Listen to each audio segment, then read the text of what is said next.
driven, and you have a tangible product like a mobile phone, and a one-time with intangible, maybe hiring a taxi, and how do you decide about a taxi, and therefore the benefit is the intangible benefit. The reason I put this out is that it will kind of help maybe map your products or services to different pieces, and therefore each of these then has a very different action item around nurturing customers for life. So then the question really is, why should you nurture? Who should nurture, when, and who by whom? So why, one question is, if you're in an early stage of the business, clearly you need to learn from customers. And how do you learn from customers if you don't engage with them, if they're not willing to give you time on a day, they're not giving you feedback? The second more important thing also is you need to earn from customers. That's the only way businesses work. Therefore, it just makes business sense to nurture them. But the real other question becomes, especially in the early stage, is do you nurture only the profitable customers, or do you nurture also loyal customers? Loyal customers sometimes tend to give you a lot more information, a lot more feedback about a product, but they might not either be able to pay you the right money for your value for your product, or might not be willing to pay you because they think they're doing you a favor by giving you an early chance. So the loyal customers piece also throws up a bunch of other questions around how much can you afford to invest in a loyal customer who's, let's say, loss making. How do you quantify the value of the feedback or the references or the word of mouth that you're getting because of the customer? But clearly that is a question mark that depends on your business context. When? All the time. By whom? Everybody. Which essentially means that whether you have a security guard, if you have a B2C context, or you have a somebody who's picking up the call at a reception, each customer interaction is presenting a situation where people can decide never to work with you or work with you for life, at least in the short term. But again, remember, customers don't care. So they only are worried about, in that point, is the moment of truth positive? The moment of truth becomes, I like these people, I want to work with them. Or the moment of truth becomes, never again, let me just get out of here.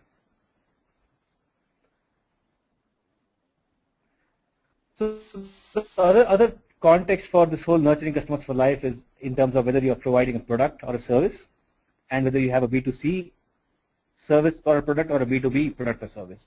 Each of these then has a very different set of action items, and I just listed a few. Each of them can, you can dig deeper into each of those and have a whole bunch of other things. So if you look at, let's say, B2B and product, and example being, let's say, an IT hardware or software or office furniture, typically the reason why you would have a customer for life is because you have some product upgrades. You have some way of locking in the customer where they buy, let's say, base level stuff, and you have some ways by which you can keep adding value to the whole product that you sold. So customization does become a key issue because enterprise customers typically do want some level of customization. And in this context, if your design of your business or of your product does not enable an ongoing feature upgrade, an ongoing relationship, then you do run the risk of every time finding new customers. And then this nurturing customers for life kind of fails as a theory. But the other piece is that some of these B2B meetings, B2B products contexts only work on face-to-face meetings. And while technology is fantastic, telecom, email, all that is fantastic, my view is that some of these B2B contexts only works face-to-face. And as an early early venture team co-founder or the core team, if you show up, you will get a lot more intelligence about the market, a lot more intelligence about what a product is actually being used in. Very often what we design our products for and what the customer is using it for are two very different things. And some of those things customers speak only when they, one, realize that you're serious enough, and two, feel that they're comfortable enough to share the real issues. Similarly, B2B service, what we do at Edusports is one example. We work with schools or with software services. Since the actual value being delivered is intangible, and I refer back to the earlier slide, the expectation setting is a very key issue. Because services being services, in the Indian context, services also don't get seen very often as very high value. We tend to undervalue services as against product. The expectation setting upfront is a key issue. That said, you can say all you want, finally customers do demand more than what was, let's say, in the contract.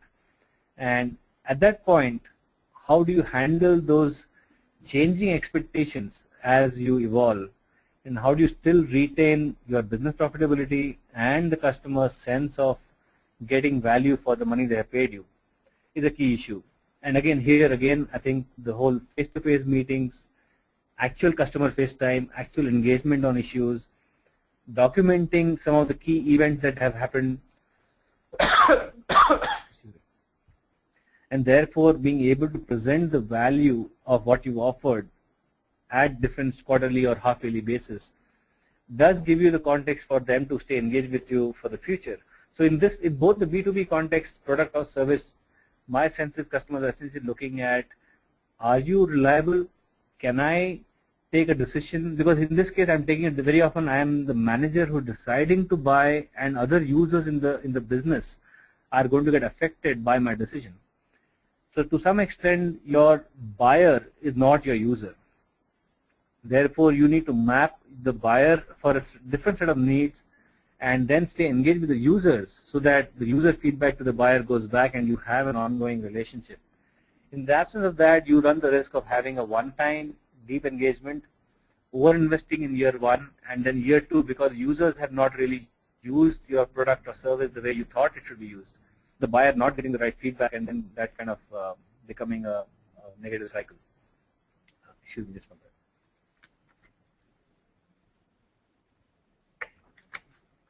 If you look at the whole B2C side, which is product or service, let's look at products, consumer electronics, phones, televisions, books.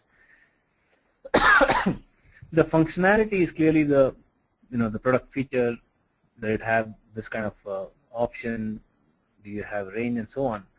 But the pre and post sales support very often become a key reason why customers come back to you or customers refer you to other people. So that's actually an interesting context. When you say nurturing, you need to also define what you mean by nurturing and customers. It's not just revenue, it's also about the whole value capture that you can do from a customer, and all the value capture need not be revenue. All the value capture from a customer need not be profits. It could be references, it could be word of mouth, it could be somebody willing excuse me, somebody willing to be your beta customer. It could be a whole bunch of things.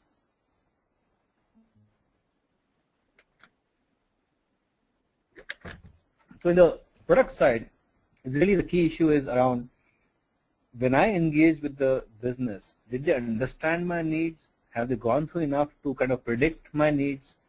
Where before I buy, they kind of ask me intelligent questions to help me configure the product rightly for my needs. And after I bought it, did they help me use it for what I bought it for? And if that didn't happen, you do have an issue in terms of an ongoing relationship.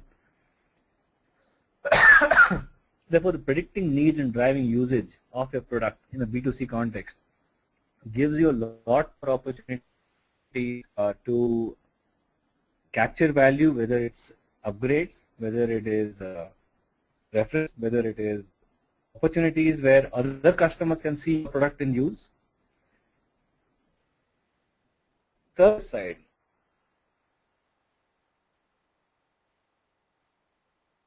The issue here, the base level is a person has some expertise that you don't have yourself or don't want to do yourself, and therefore the whole responsiveness to your need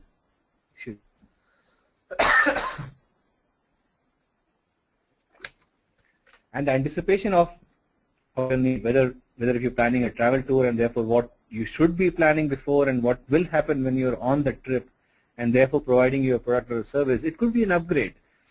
More and more we're finding in India that people are willing to pay for value, and they're getting into this context of, I don't mind if you charge me more, but make sure you deliver good value. Don't give me a low price, low value product.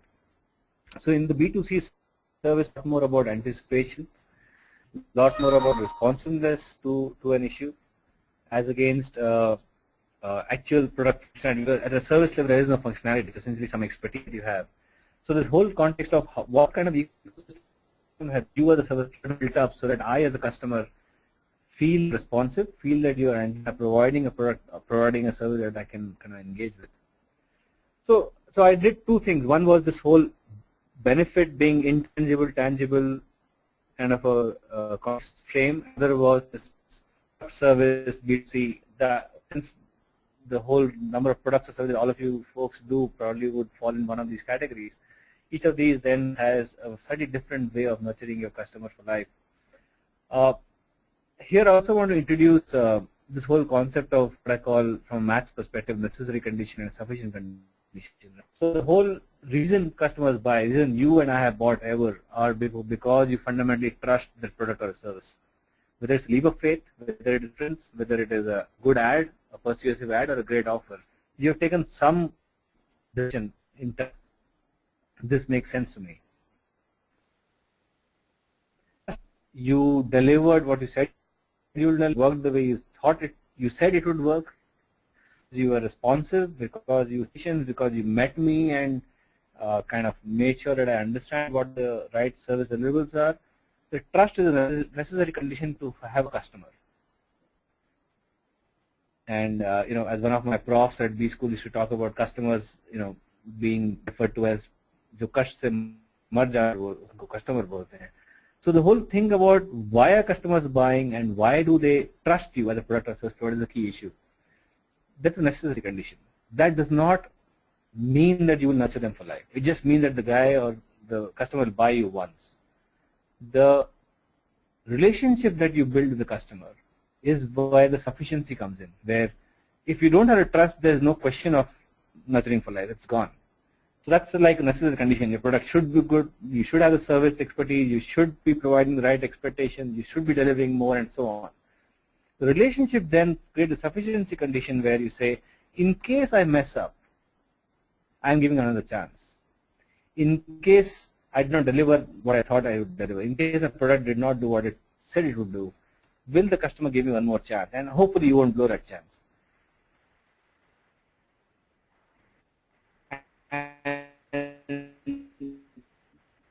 So that the relationship provides, the relationship, if you will, is a sufficient condition. And without both, you pretty much have an issue in terms of going down this path of nurturing customers for life. Some of the examples that I've taken are essentially trying to carve out different contexts that some of you might have in terms of B2C, B2B product service and features, tangible, intangible benefits. So what I want to leave you with, and I probably rather have a lot more questions to kind of address specific issues, are these two key words. And to me, this is really where it starts and ends.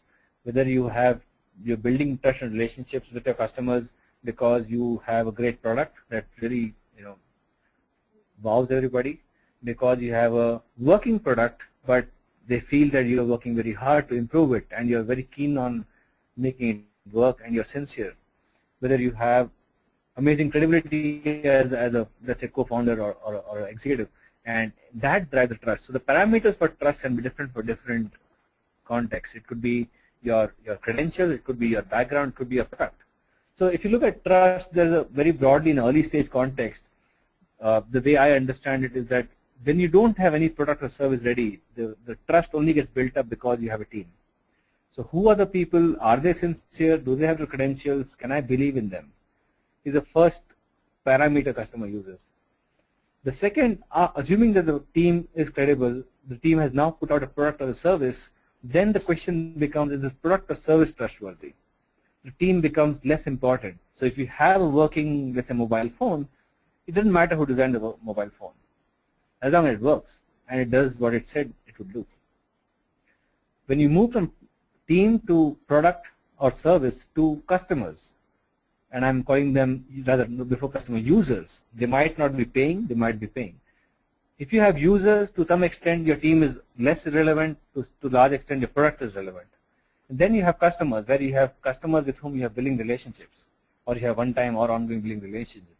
When you have users, so if you take a mobile phone context, if you are an Airtel or a Vodafone user, whether you are using a product which is, let's say, base product or a mobile phone, they can do a lot more with you in terms of driving usage if they have the basic trust and the relationship with you.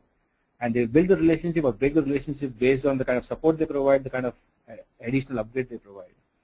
So if you look at team to service to users to customers as one axis as you build your business, and then put that in the context of building trust and relationships, each of those kind of throws up different action items at different points of time. So that's all I had. Thank you for your time. Thank you very much for that interesting session. Thank you all to our attendees for participating in the webinar.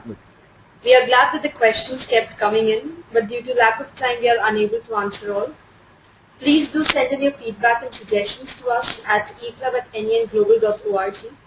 Also, if you found the session interesting, feel free to blog or post about it.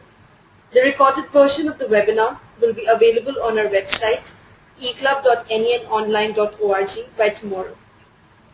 Our next webinar will be held on May 30th from 3 p.m. to 4 p.m. by Abhishek Rumta of IndusNet Technologies on the importance of starting up now.